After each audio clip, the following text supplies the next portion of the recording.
My name is Derek Ross, and I served in the U.S. Army from 2006 to 2014.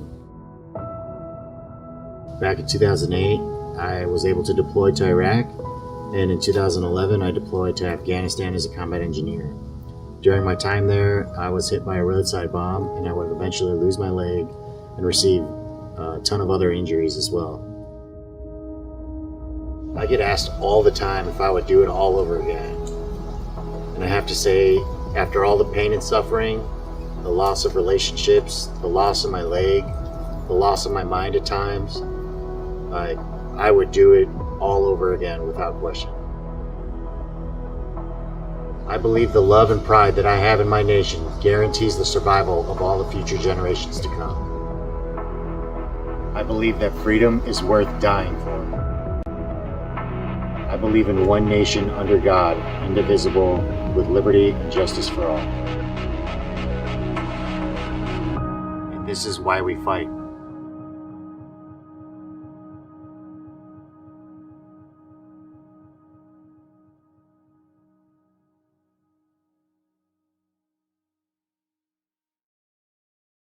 I am born to do this.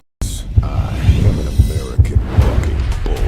And this is my sport. PBR bucks into SNHU Arena December 12th and 13th. Get your PBR Manchester tickets today at Ticketmaster.com.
Just in awe at how good the guys are riding. We are being treated to the best bull riding you want to watch right here.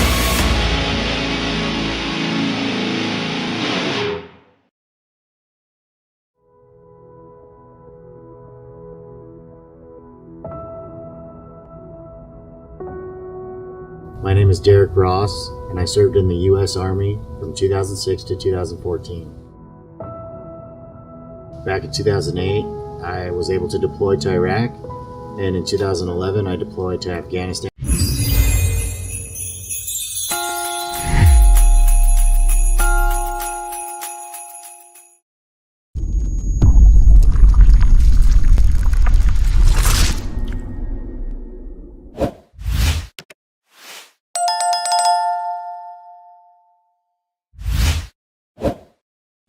The movie, news, television promos, and trailers used in Sinista1 Productions are protected by the Fair Use Act. Section 107 of the Copyright Act. 1. The purpose and character of the use. 2. The nature of the copyrighted work. 3. The amount and substantiality of the portion taken. And 4. The effect of the use on the potential market. Thank you.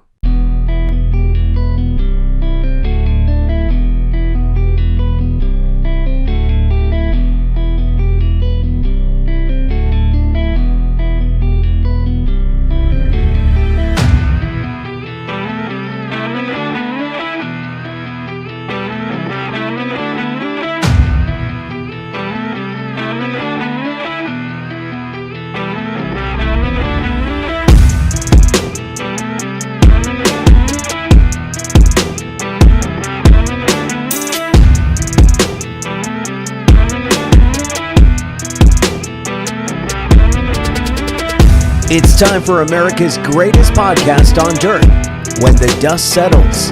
Here are your hosts, Z-Man and Levi.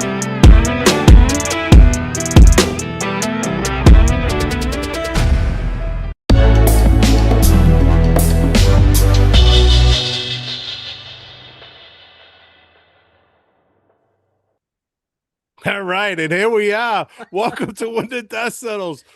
High above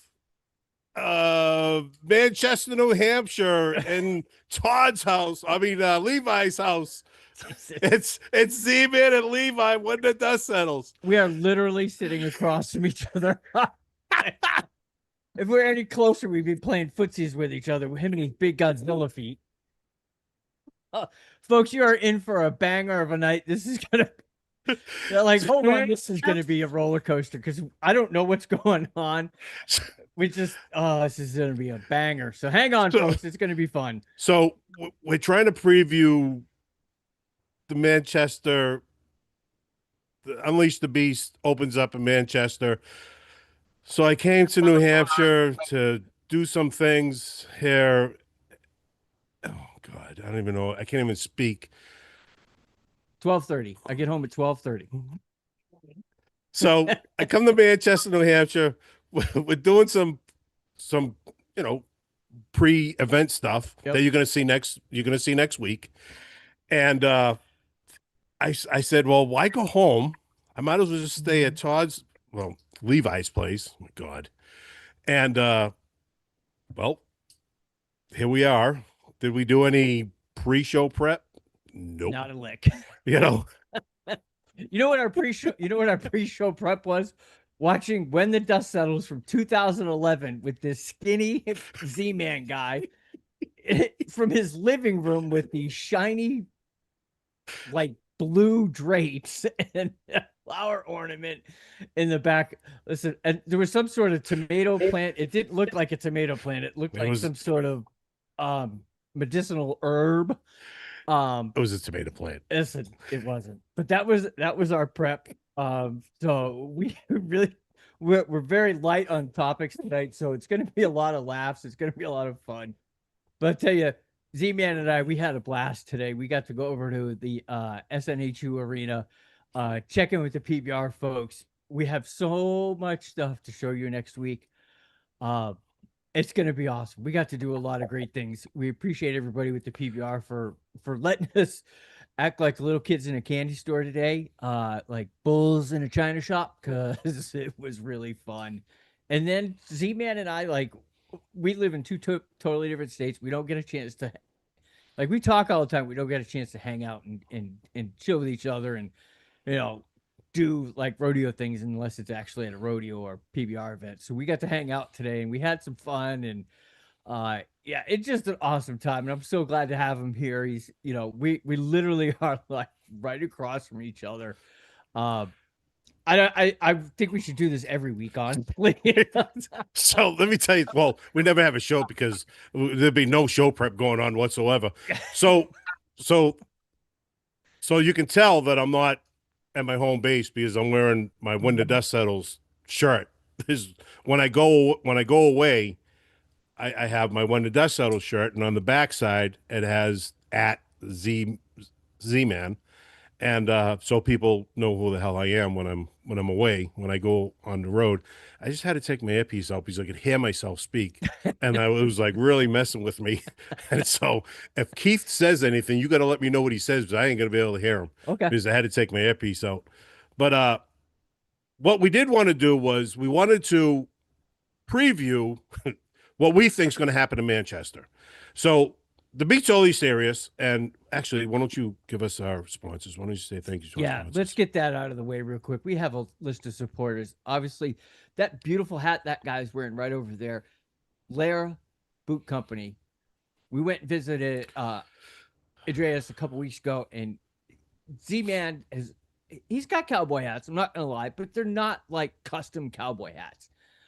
So Andreas hooked him up, spent, we spent like 2.5 hours in there. Most of that time was trying to get his Godzilla feet into boots. Then about 5 minutes on that hat. No, seriously, he spent about an hour in the hat and about an hour with the boots. But listen, Lara Boot Company in Epping, New Hampshire. Please stop by, make an appointment, go see them, get you some like custom boots and hats made. Obviously, we want to thank Pro Bowl Stats and ProBowlStats.com. They are deep in the NFR right now, running all the stats for the NFR and bull riding. great. So any stats you hear from us tonight will be courtesy of ProBowlStats.com. Want to thank American Warrior Association. Listen, they helped me a ton. Get through some of the things that I am dealing with, post-military and post-first responders. They cater to both. So thank you to them.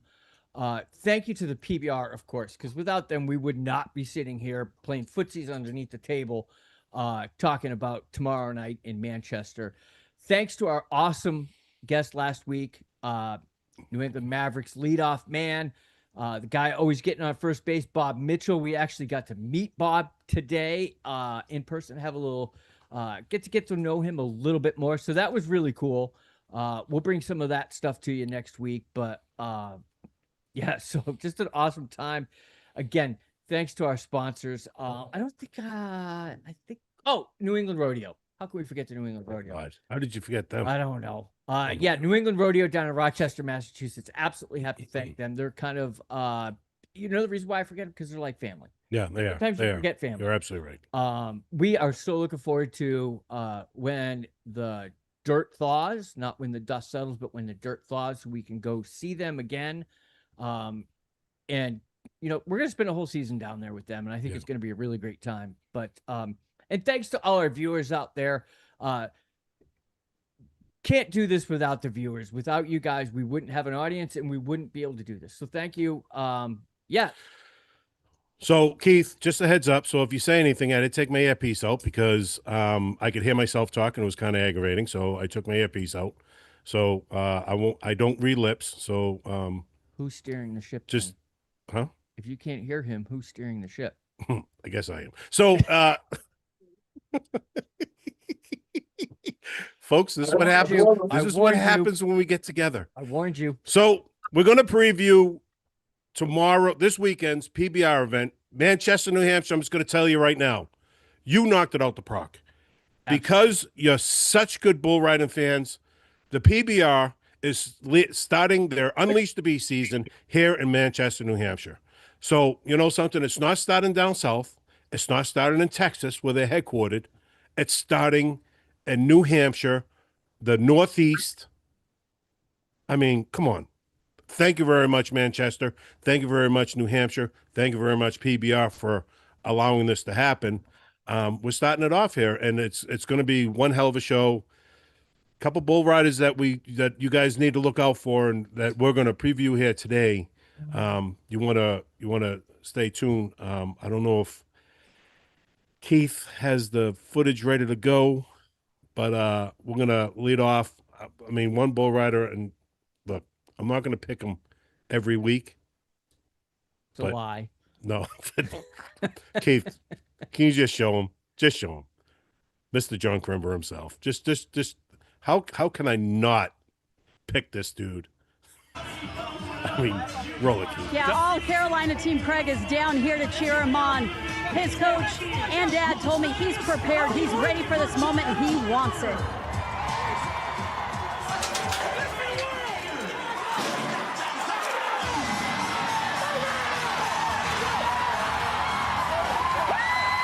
He wanted it, and he got it. How big will this be? John Crimber just told us how he feels about it. So that's John Crimber. I'm telling you, the kid's got, well, I would say his ass is made out of Gorilla Glue, but sometimes he gets up, so his thighs are made out of Gorilla Glue. And, the kid doesn't get bucked off. I mean, he rode Manhater, which is the top bucking bull of 2025. Yeah. And, I mean, he rode him like he was nothing. Yeah, like he was riding a camel. Practice pen bull. Yeah, like he was riding a camel. Yeah. That's how he rode him. I mean, it was unbelievable. And I mean, come on, man. You gotta give it to the kid. If he rides like this through the season, and we're gonna be, and he doesn't have to worry about Vitor Lemmy until Boston, because he's out. So he's going, 2 weeks, 3 weeks without having to worry about him, because you got Manchester. And then they go to Chicago, and then they come to Boston. Yeah. So it's 3 weeks. Without the top bull rider in 2025. Yeah. The kid The kid won the team's MVP. He's the MVP leader of the teams. Yeah. I mean, he's got everything going for him. And what better coach than your dad? Yeah. I mean, you know, I mean, come on. There's one other accomplishment John has that you failed to mention. Keith, can you pull that graphic up for me real quick? Just give me about 10 seconds on that graphic and we'll talk about it. But John Cribner not only beat Man Hater, which we should rename now to John Hater, but John also conquered a camel.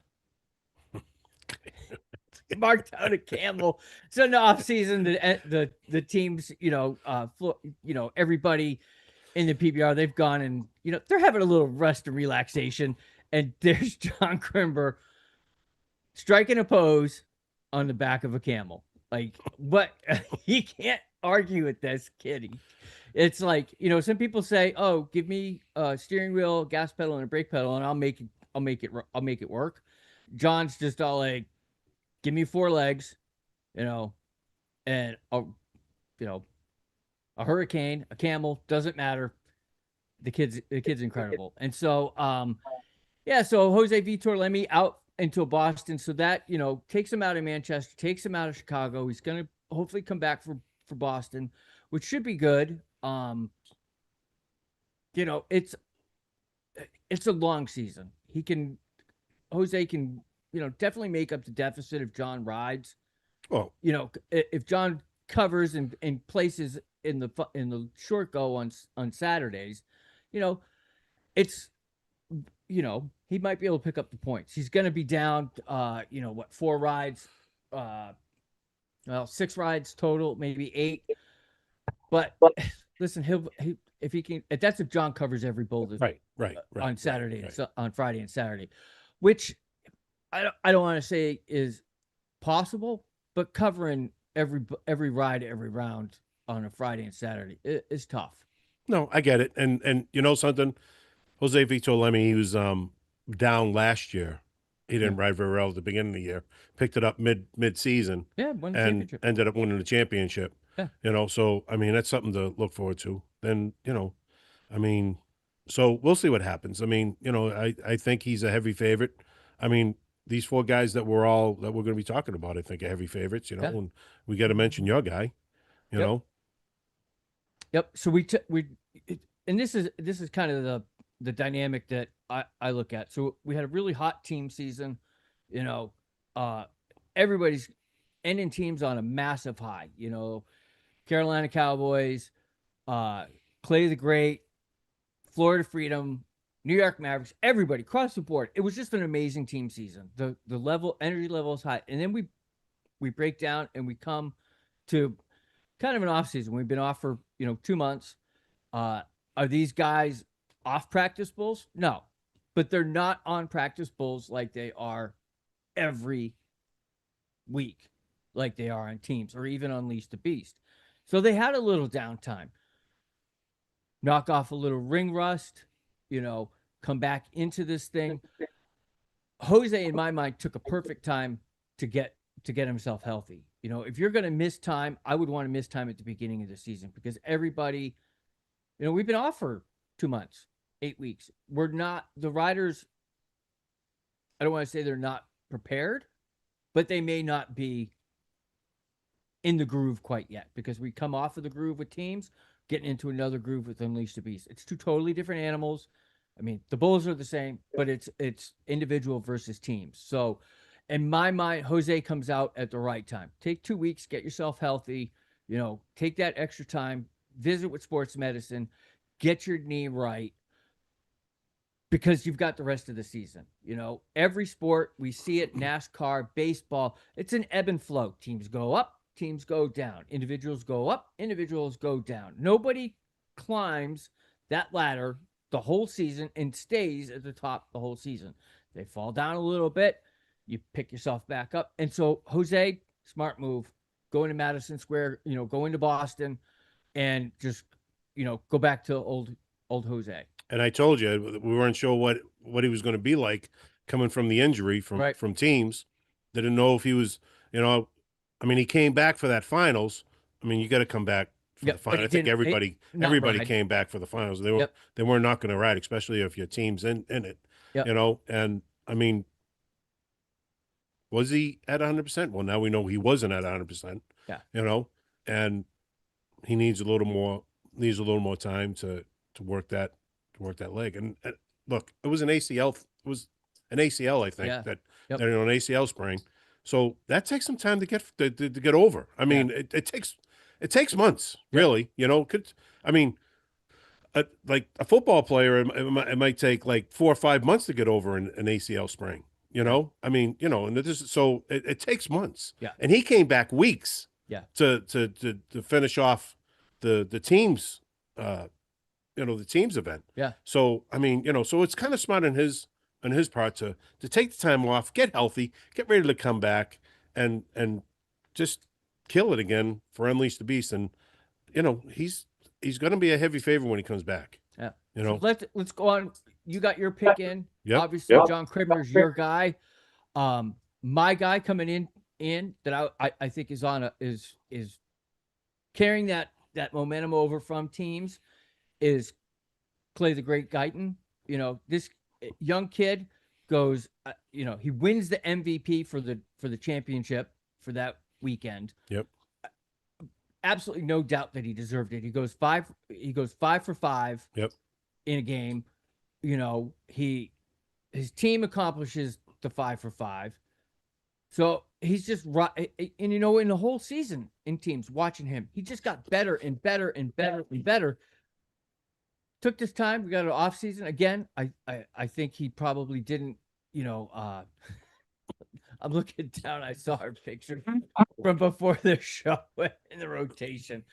We're a bunch of crazy men, I'm telling you. But so Keith, roll that beautiful bucking footage of Mr. Clay the Great Guyton, and we'll be back here in a second. And kill my mic. Facing El Chapo, but most importantly, his team's 22 points behind.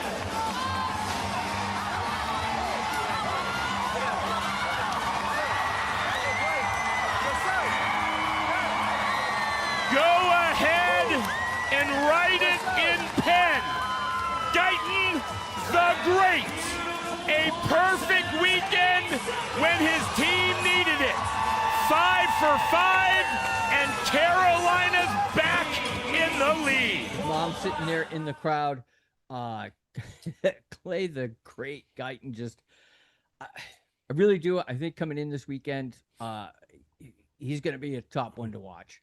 You know, I think all the four riders we have coming up are going to be tough to watch. And Keith, pop that graphic up real quick of the top 5 that the PBR is putting out there for us.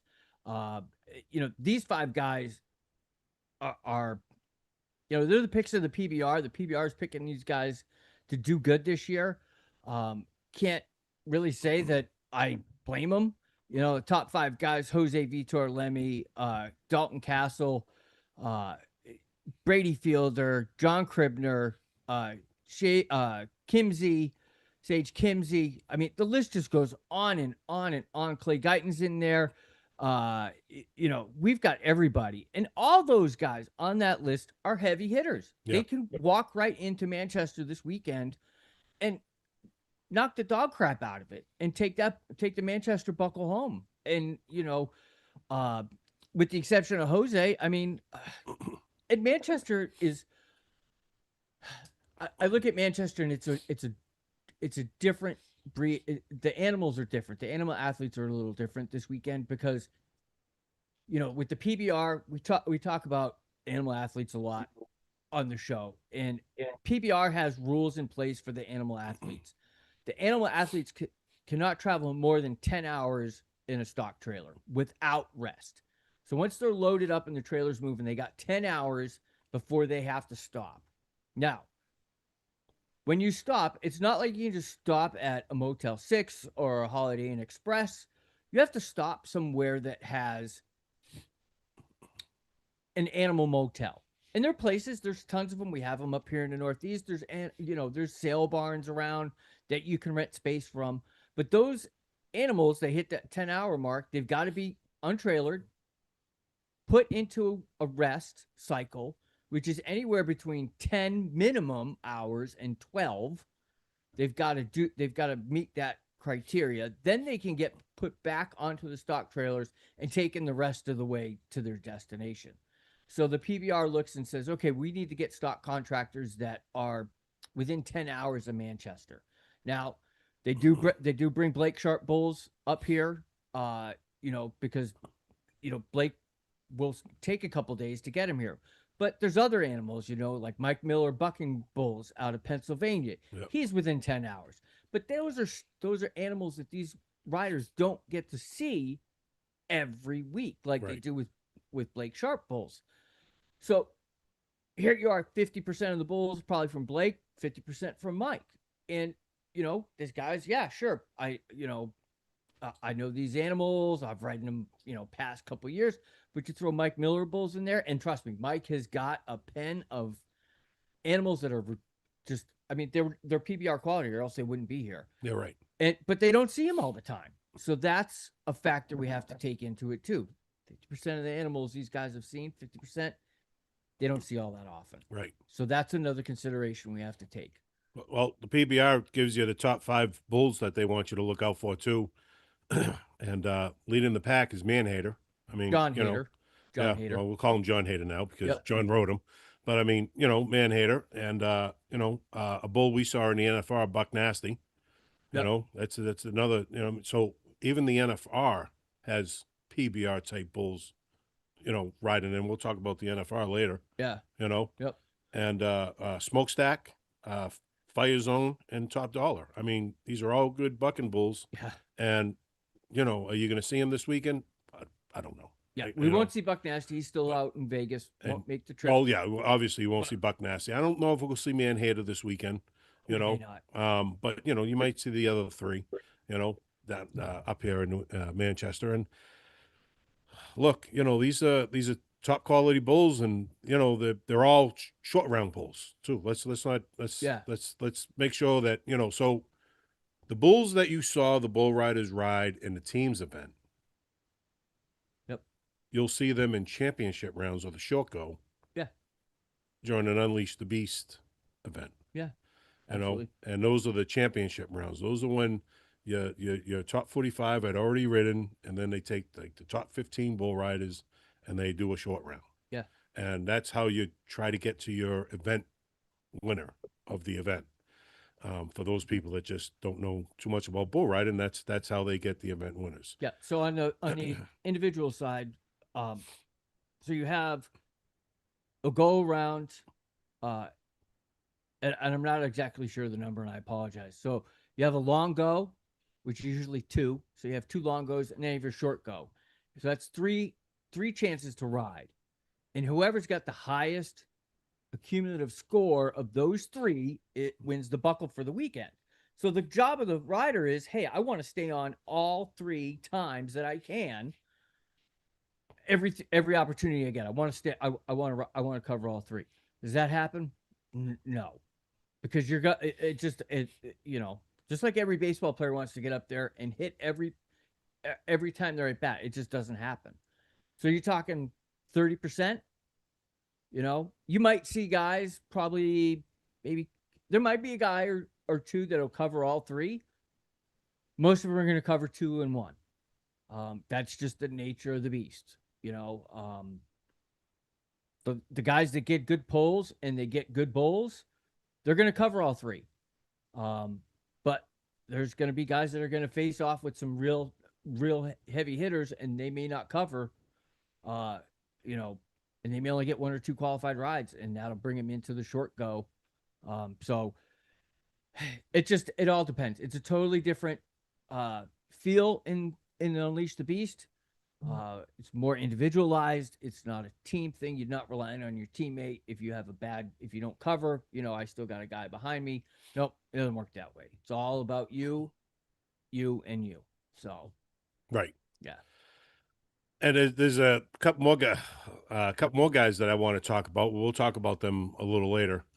Tiago Segato, I want to talk about him, but we'll talk about him a little later.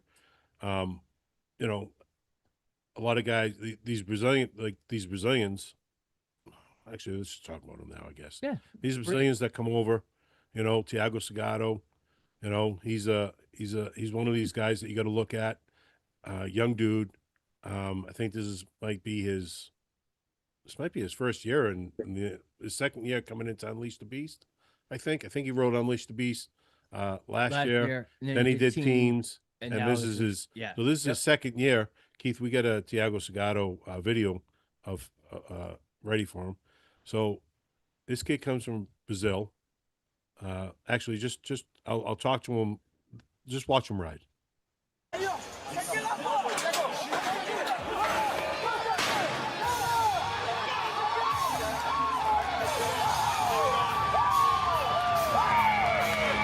Thiago brought more than a knife against Shank as he runs his record to 7 consecutive, 11 of his last 12.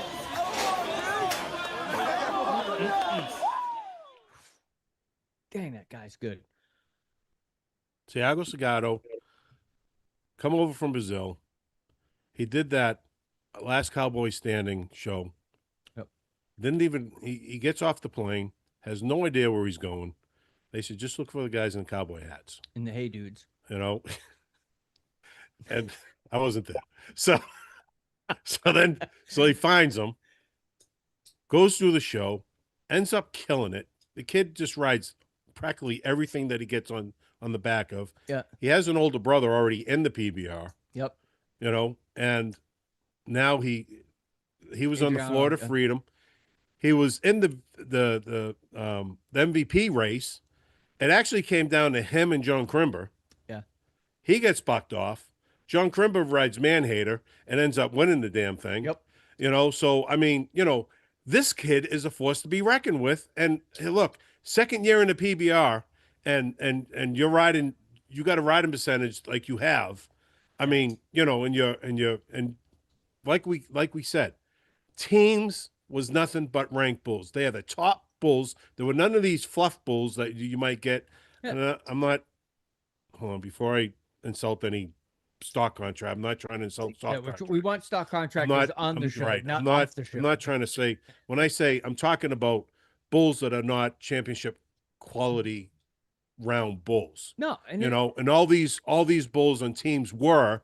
Yep. And Thiago had no problem riding these bulls. Yep. You know, and he was one of those middle guys. I remember we say you have the leadoff guy and you get the finisher.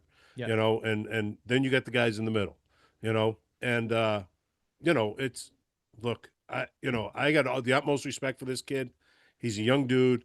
He has a lot of bull riding left in him, and he's gonna start making some noise. Yeah. You know, he is. Yep. So when you know, if I'm from a PBR team, right? It's, you know, the Cape Codders, you know, whatever we want to call ourselves. Right. You know, and I'm going into the draft. There's two guys that are my top two choices. Diego Salgado and Bob Mitchell. Because those two guys, you know, are leadoff hitters. Like, they get on base, their on base percentage, or, you know, for a better term, on base percentage, but their riding average, covering the first bull out, is, you know, astronomically high. And from a team standpoint, that's what I want. I want to get a score on the board. You know, I don't care if it's 64. I don't care if it's 89. I want that first score, because now it's a game. You know, I want to get that first guy with numbers behind him. That way I can start strategizing, you know, and, you know, not to say that you know, it is different. Unleash the Beast is different. Did Diego have so much success because he knew he had a team of amazing guys behind him? Maybe. Right. Now he doesn't have a team of amazing guys behind him. He has he has amazing guys behind him that are, for all intents and purposes, rooting for him to fall off. Right. So that they can go and put a covered ride underneath them. Right. You know, and those guys aren't like that. They're not rooting for each other to fall off. No, right. These are professionals. You know, and I'll say it again. If you go to a PBR Unleash the Beast event and you don't have a clue to what you're watching, watch the riders, but also watch those cowboys behind the chutes. Because when those cowboys start rooting for the guy on the bull in the middle of that arena, you know it's going to be a good ride. And you can tell. It's like watching cheerleaders when they score a touchdown. It's like I always said, if the bull rider makes it look like you could ride this thing, he's doing his job. Yeah. He's staying centered. He's you'll see the legs start kicking out. He's spurring like hell. Yep. And he's just, he's got the bull under control. Yeah. It's like a walk in the park. Yeah, it's unbelievable. And you sit there like, I could do this. Okay. Okay. Try it. That's when you get your head stomped on. But whatever. So and so I forgot actually. So talking about Bob Mitchell, he's already here in New Hampshire. Yep. He's doing some stuff, and I don't want to. I'm not going to jinx the guy because he's already here, but you know something, he could make some noise also. Yeah, he can. This PBR season. Yeah. Look, everybody that rode in teams and rode successfully in teams should be top 15 bull riders, right? Should be top 15 bull riders. Yeah. Because they had rode the rankest bulls that the PBR has. Yep. They rode them. Yep. They're familiar with them. Unleash the Beast. Your earlier rounds, for lack of a better term, are the easier bulls. They should be able to cover. Yeah. Get to that short go. So this and is that's why when this is the big why guys I come. kind of like the idea of the teams concept. Yep. Because these guys in teams are riding these heavy bulls. They already got the feel for these bulls. Yep. So when you come to Unleash the Beast, it's kind of funny. It's like, well, can you cover? Yeah. You know what I mean? Can you cover? Yep. You know what I'm saying? Because you're right. You had a team of 5. You had a team of, you and 4 other guys. Yep. You had a team of 5. You only had to cover one bull, and then whatever for a night. Yep. You didn't have a long go, short go, championship round. Yeah. You don't have any of that or anything extra that the PBR might want to do that night. So you might not have to cover 3 bulls in a night. Well, you didn't have to cover 3 bulls in a night. All you had to do was cover 1. Yeah. And your job was done. Yep. Now you got to cover 2 or 3 bulls a night. Yeah. And you got to constantly do that every weekend. Yeah. Until May, starting from now till May. Yep. It's a lot of bull riding. It's a lot of bulls to cover. Yep. Yeah. Can these guys do it? Well, we'll see. We'll see. That's when you say these earlier round bulls, you should be able to cover. But when you're riding 3 or 4 bulls a night, and it's multiple nights, New York's a 3-night event. Yeah. It's Friday, Saturday, Sunday. Yeah, it'll be fun. That's a lot of bulls. Yeah. So the last guy, my last pick, I don't want to say pick, but the last guy I'm looking forward to watching this weekend. Greatest hair in the business, Derek Kolboba. This kid, rock solid, quiet. He's a lot like Bob. Bob's a quiet guy, but he goes out there, gets it done. John Crimber, he's a young dude. He's a young dude, right? These are all young kids anyway. I call them kids because they're kids. Right. But Derek Kolboba, let's just watch this beautiful bucking footage real quick, and we'll talk a little bit about Derek. But he's my other Red pick River for a 6th time. This game is over. They're behind. They need 8.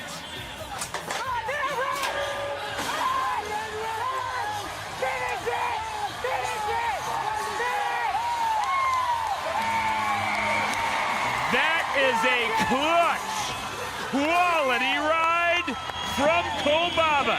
He gives Carolina the lead.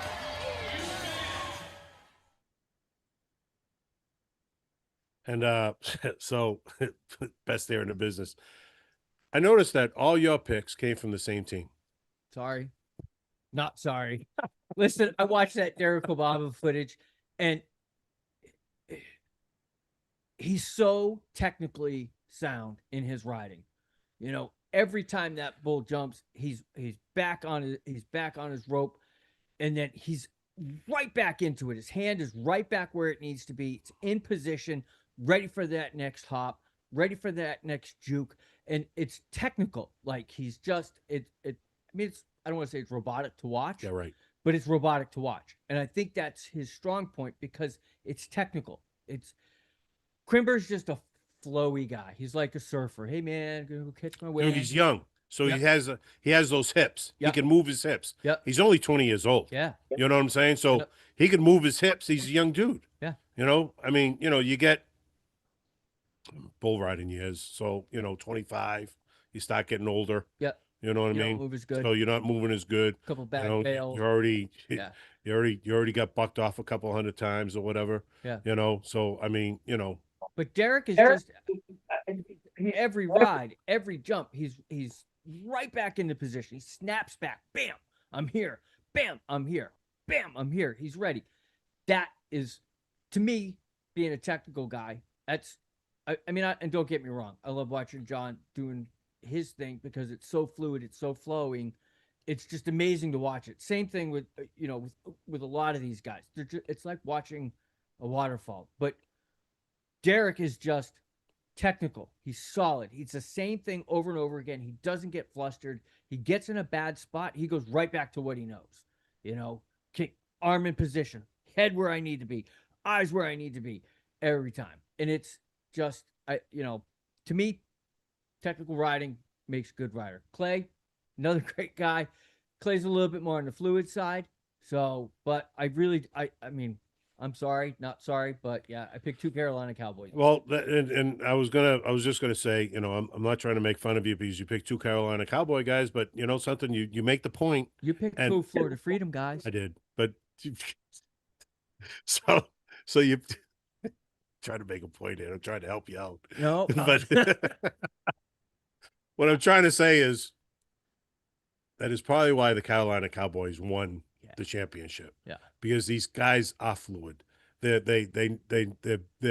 great at what they do. Yep. Right? They're the best. So you had 5 unbelievable bull riders, and they just knew how to do it. And they took the training, they took it serious, they got in the practice pen and they just rode. Yes. Yeah, Listen to your coaches, man. Yeah. Right. There's a world-class Yeah. There's a world-class riders with coaching world-class riders. Every single one of them. Even JP Mooney, whose team didn't do all that well. And I was telling you before, JP Mooney, when I started covering back in 2011, Yeah. or 2012 was the world champion. Yeah. 2012 was world champion. And the guy was unbelievable, and it was it 2012? He hurt his hand, his riding hand, and he was riding with his offhand. Yeah, right hand. And he still won the championship that year. Yeah.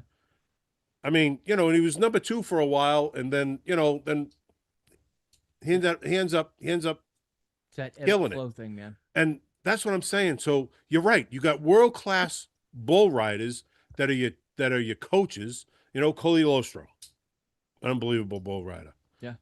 Cody Lambert, King of the King. Oh my God, Coley King of the Lambert. King. He's a co-founder of the PBR. Yeah.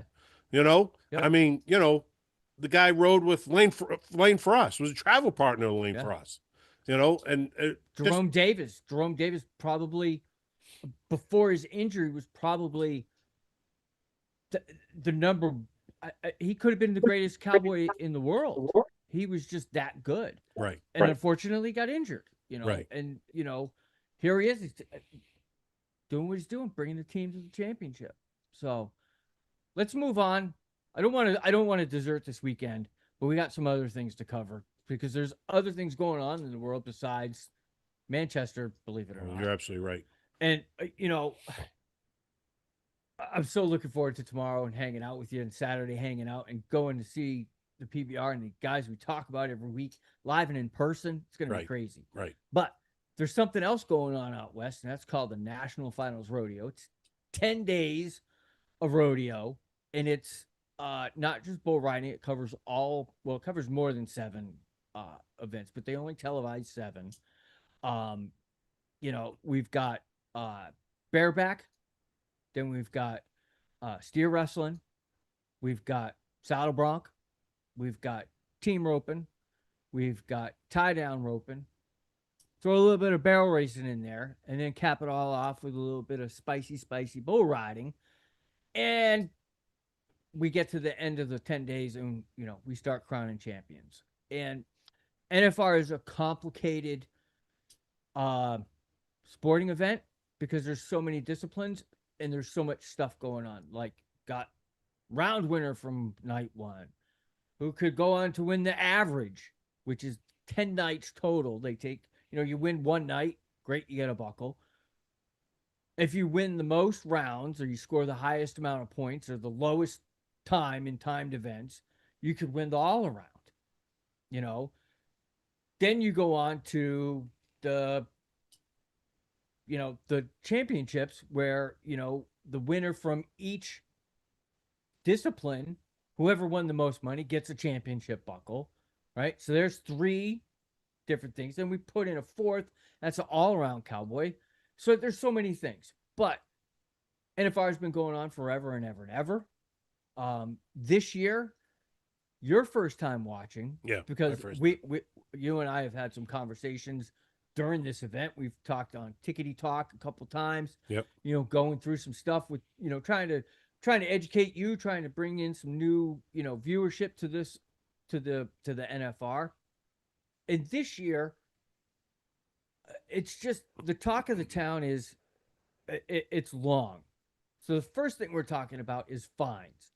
So in the Pro Rodeo Cowboys Association and the NFR, you get fined if you are too long in the chute. You're not, they don't have chute clocks. They don't put people on the clock. But if the judge feels you're taking too long, they're going to fine you. They're going to toss you a fine. Got a little clipboard to write down. You're fine, right? If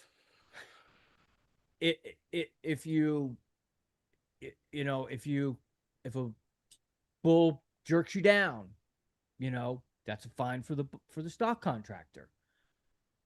This year, one of the craziest things we've seen is fines for fashion. Now, listen, as a cowboy, I'm not great. I don't want to be paying fines for fashions. And if we have to get into it, what I'm talking about is right here, this little thing, feathers. Every cowboy, cowgirl you see out there probably has a feather in their cap. Because whether we're out shooting turkeys, taking quail, waterfowl hunting, we take the feathers and we put them in our cap. It's just what we do. So the judges are fining the riders for having feathers in their cap, which is the most ridiculous thing I've ever heard of.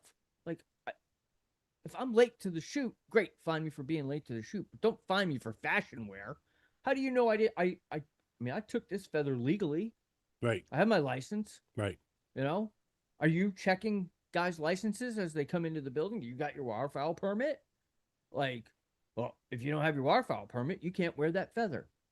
It's just, it just seems very off to me that they're getting this technical, The NFR this year seen a crazy wreck. J.R. Straford got busted up pretty bad. He came off. I've been in contact with him. I've followed through social media. He has a really bad lacerated eyelid. He may be back tonight. I know he was taking a couple nights off because of it, but if he gets cleared, he says he's going to come back when he can. It's just been a really weird NFR. The other thing that we noticed in barrel racing last night. Oh God. Yeah. Peanut seed goes down, comes out, goes after the first barrel, gets around the first barrel, and the horse loses his footing. Peanut falls down. Chrissy gets back, falls off. Peanut gets up and finishes the cloverleaf pattern. Finishes running around the barrels by himself. Nobody.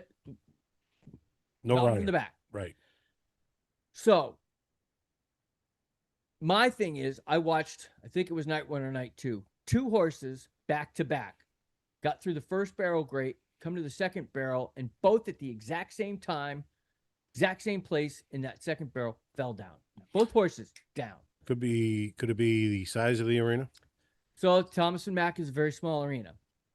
Here's what I saw on that first time I saw this. they showed a slow-mo of the horse going around the second barrel and falling down. And I noticed a piece of substrate, plywood, something. The horse actually slipped on that substrate. Now, the barrels are put in a specific pattern. They have to be so many feet apart by so many feet apart. And so the arena operators, there's a piece of rope in the ground that's tied to a piece of plywood. That piece of rope comes up through the dirt.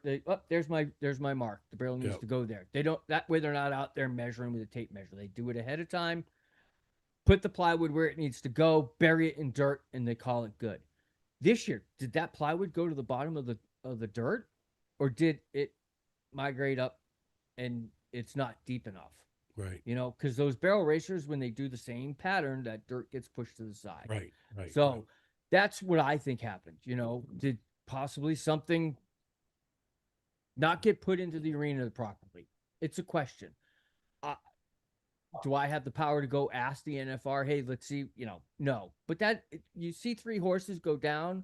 Like, I've seen one horse go down in probably 10 years. Right. And I see 3 go down in 10 days. Right. Something's not right. Not even 10 days. Yeah, not even 10 days. Something's not right. Right. That makes me question, like, what's going on? So, I don't know. I would love to give all the answers. We're going to find out after the NFR, I think. I think there's enough uproar that we'll find out afterwards. So for you people that don't know about the NFR, it's being televised on the Cowboy Channel. So unfortunately, if you don't have the Cowboy Channel, you can't watch the NFR, which I think is sad because, you know, again, we go back to the streaming networks, right? So you want to boost up your sport. Yep. It's not a lot of people. Now, okay, you got a lot of people watch the PBR bull ride because of the PBR. Yep. Not a lot of people are watching, you know, full-blown rodeos unless they just happen to come to their town and then they're like, hey, you know, it's kind of a novelty thing. Let's go to the rodeo. Yeah. You know, or unless you live near Cowtown, New Jersey or something like that. Yeah. You know what I mean? Where it's a weekend, it's a weekly event. Right. Like in Rochester. Right. Or Rochester, the New England Rodeo. But they're not, I don't think that they're sanctioned yet. But I think they're talking about being sanctioned, but they're not sanctioned yet. So what I'm trying to say is, I think it's a miss, you know, for the NFR. Yep. They're out in Las Vegas. They have this big 10-day event. They should have put this thing on, I don't know, maybe not network TV, but you know, Paramount Plus. You know, who I don't know, Netflix, Amazon. Yep. You know, I mean, come on. You know, it's been a lot of problems this year. and I'm not dogging the Cowboy Channel. Cowboy Channel is a good channel. Yeah. But I would have never known. I have the Cowboy Channel. I never knew there was a Cowboy Channel until I got it. Yep, I'm the same way. You know, so I mean, you know, so not a lot of people.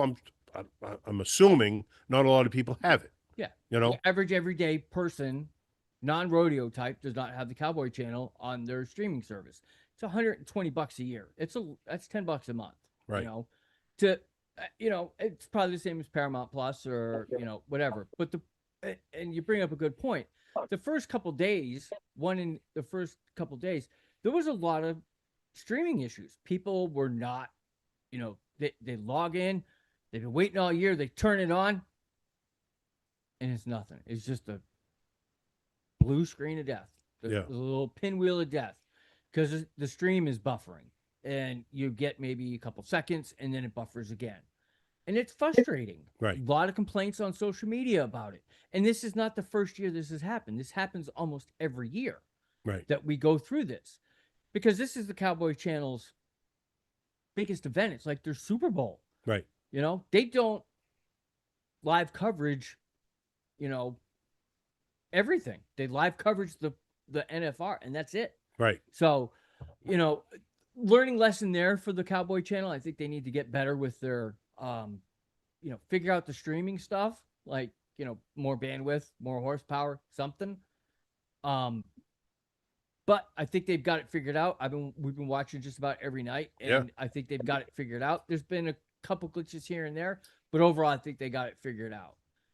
Last thing before we get off the NFR training, we get out of this podcast for the night, is here, and this is something that most people don't know, and I didn't know this until night one. And I've been doing this for decades.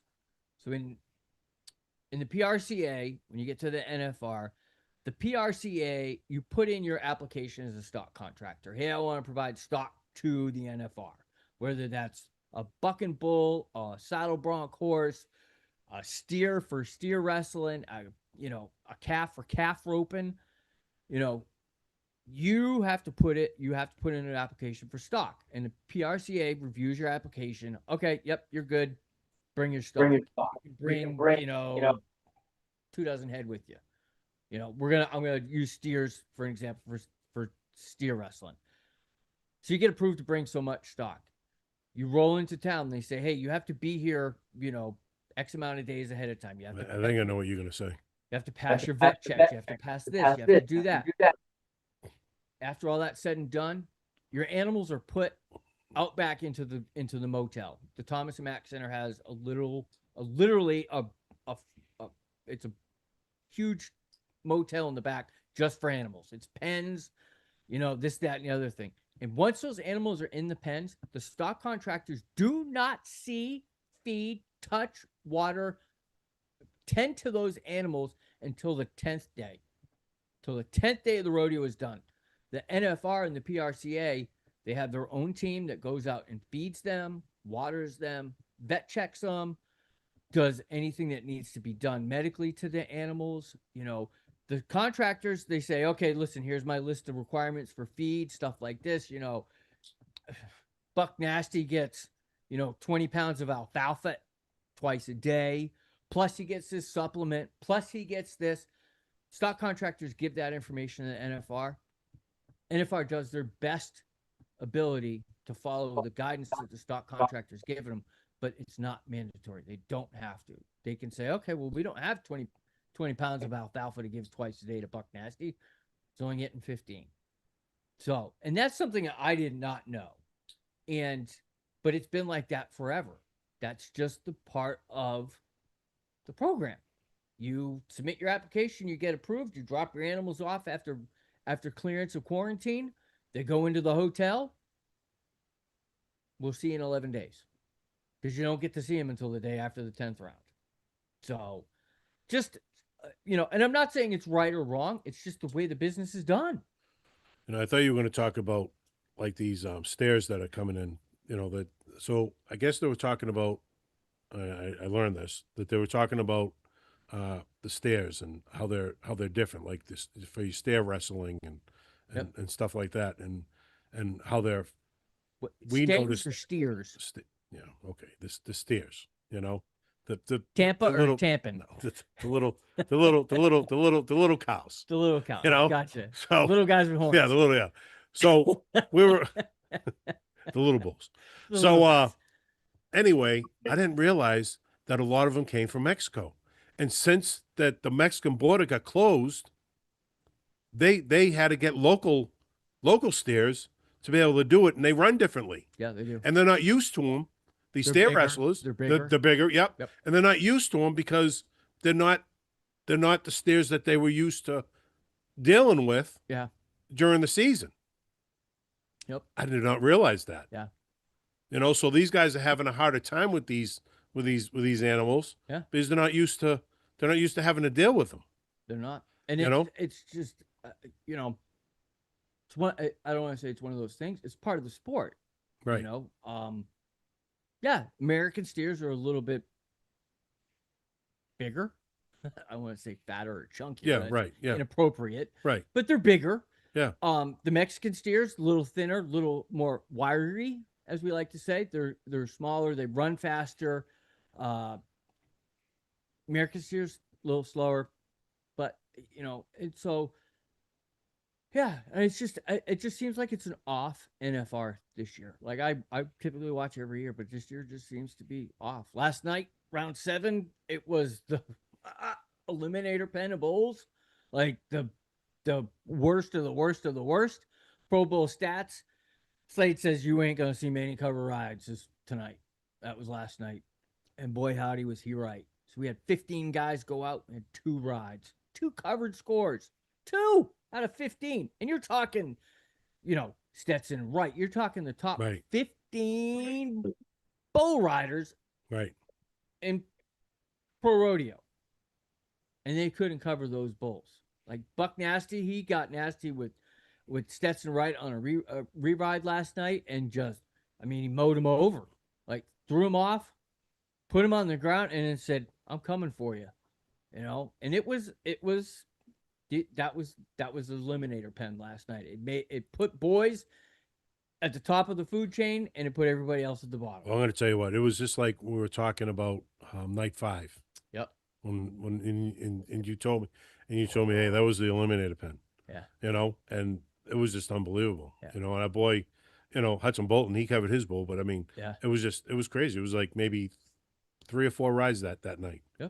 And I was like, wow. It's just they couldn't hold on. It wasn't like they were holding on. It wasn't like they were riding for 7 seconds. It was like 3 seconds and off. And that's when I texted you and I said I noticed the difference between PBR and rodeo cowboys. Pro rodeos, yep. Yep. And I think the big difference. And you asked me what is it, the bulls or the cowboy? It's not the bulls because, like we said, Buck Nasty is a PBR caliber bull, and he's in the NFR. Yep. The cowboy. I think it's the cowboy because pro rodeo caters to every cowboy out there, right? You just gotta every bull rider out there you can cover. Yeah. The PBR, you have to be one of the ride and Unleash the Beast. You got to be one of the top 45. Yeah. You might get a card to be able to ride in the Pinnacle Whiskey Velocity Tour or what's the other one, the Challenger Series. Yep. You might, but you have to be a top caliber bull rider to be able to do that. Yep. Where your PRCA, you qualify, but anybody, they cater to more bull riders. Yeah. Is what I'm trying to say. Yeah. So, that's why sometimes I look at rodeo bull riders and I'm like, geez, I look at them and there are some good ones out there. We're seeing one. Yep. Stetson. Yeah. He's unbelievable, and he's not in the PBR. Yeah. I think he should be. Yeah. Him and Wasty both. And so they're good, but I think because they're going for the all round thing. Yep. They don't want to just do one event. Right.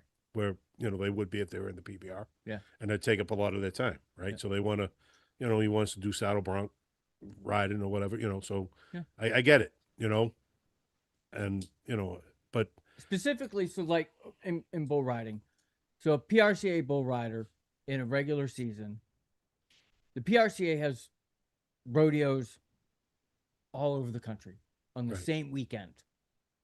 So, there could be a rodeo in Albuquerque, New Mexico, and on the same weekend, there's a rodeo in Kansas City, Missouri. So the PRCA folks, they kind of pick and choose where they want to go. Right. And when they get there, the rough stock, they don't really, you're hoping, okay, well, I know, Billy Bob stock contractor is going to be there and I know his caliber of bulls and, but it's a gamble. It's, because you can't go to every rodeo, every bull riding event on a Friday across the country. Where the PBR, the caliber of bull you're going to get because PBR only has, they deal with ABBI stock contractors. Right. You're going to this event in Manchester, New Hampshire. You don't have, the PBR is not, they've run 3 events. There's probably, I think there's a Pinnacle Whiskey event this coming weekend, and a Challenger Series. But that's it. There's only 3 events. Right. There's not 45 pro rodeos going on across the country, and you got to pick one of the 45 because you can't do them all. Right. Where the PBR guys know, hey, I'm going to be here on this weekend, and I know what's coming. So, And I think that's, it is the difference between a PRCA cowboy and a PBR cowboy. Well. So, but yeah, that's a very, very good point. Yeah. There is absolutely a difference. Right. And you can see it. And, hey, it's not taken away from the PRCA. No, and absolutely I'm not trying to, Nope. It's like comparing apples and oranges, as the cliche would say. Yeah. Because there's two different things. To me, it's like comparing tomatoes. I got red tomatoes and I got green tomatoes. Right. They're the same tomato. Right. Just one's red, one's green. Right. Same cowboy, same, but the style and the thought process is a lot different. Right.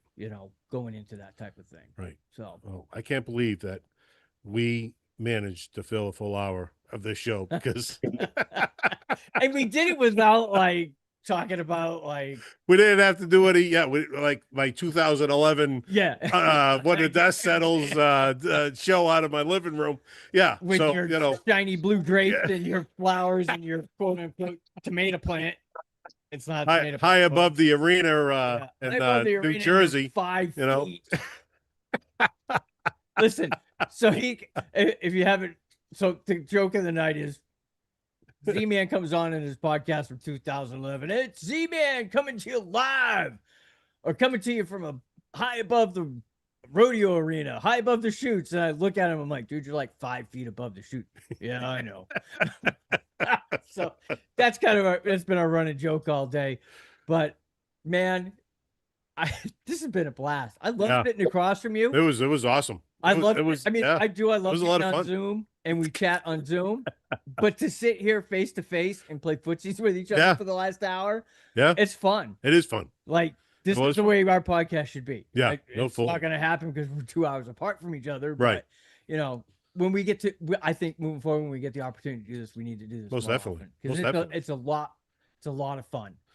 So we plan on going to, I don't know, 5 events. I think we said we're going to 5 live events. We're going to Manchester, Boston, New York, Connecticut, Tampa, trying to get to Florida State. So that's 6. And then the World Finals, which is in Texas, which I'm very excited about because I've never been to Texas. So that's 7 events. And I think the Texas one, we're thinking about maybe getting an Airbnb. Yeah. So, and so it's that's 7 times we might be sitting across from each other doing a live show. So, out of the season, it's going to be a lot of fun. Yeah. And So what makes the grower will go around sitting next to you, buddy. And I appreciate it, and we got to thank our supporters too. That beautiful hat you got on your head. Yep. Lara Company. Love it. I wear this thing everywhere. Yeah, absolutely. And so Z-Man goes in there and he's got a hat and needs reshaped. And the hat really doesn't fit him. It doesn't fit his, Z-Man's a big guy. Andreas pulls out a hat. Perfect for you, brother. Let me shape that up. And I'm not kidding. In an hour, that thing was, it's cracking. That's a good looking hat. Yeah. So thank you. yeah, Lara Boot Company, ProBowlStats.com, New England Rodeo. I so can't wait. A bunch of those guys are going to Albany for the PBR. I talked to those guys. They're all going to run up to Albany for their PBR event. Looking forward to hearing what they got to say. Right. Because they're excited. I don't blame them. No, I don't. New England Rodeo, should be awesome. Of course, can't forget the PBR enough. Absolutely. I'm so happy to be covering them and so happy that, they're allowing us to do this. Yeah.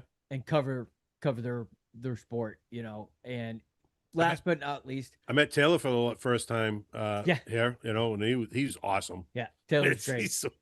He's funny, dude. He's a awesome. great guy. And lastly, I got to thank the fans.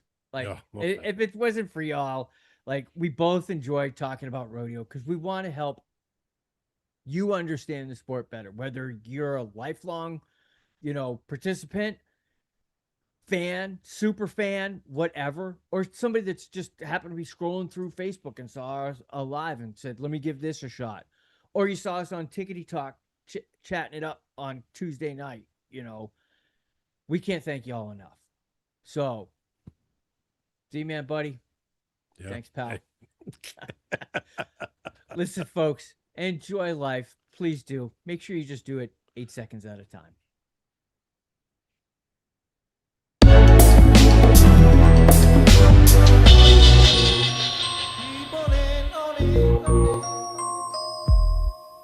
All right, PBR fans. Well, we're loading up the stock trailer and heading home. Please don't forget to visit our supporters.